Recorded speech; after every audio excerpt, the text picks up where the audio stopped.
Teka muna mga kapatid, magnilay muna tayo.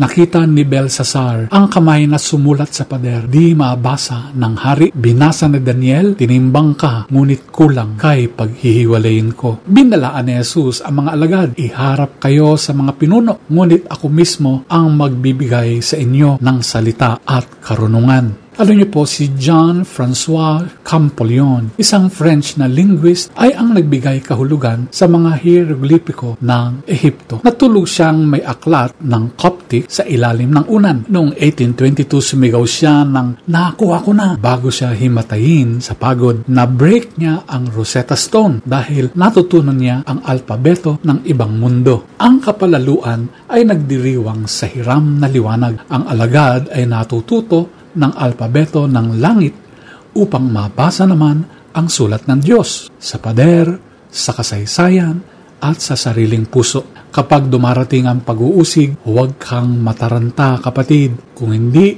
makinig. Ibibigay ng Espiritu ang mga pantig ng tapang. Tanungin natin ang ating mga puso. Ano ba sa buhay ko ang maaring tinitimbang ng Diyos? Ngunit nagkukulang naman ako. Saan sumusulat ang Diyos ng awa sa buhay ko? Aralin natin ang kanyang mga letra ngayon upang kapag nagliwanag ang pader, makasagot tayo. Hindi sa takot, o hindi sa katapatan. Pagnilayan natin ito. Amen.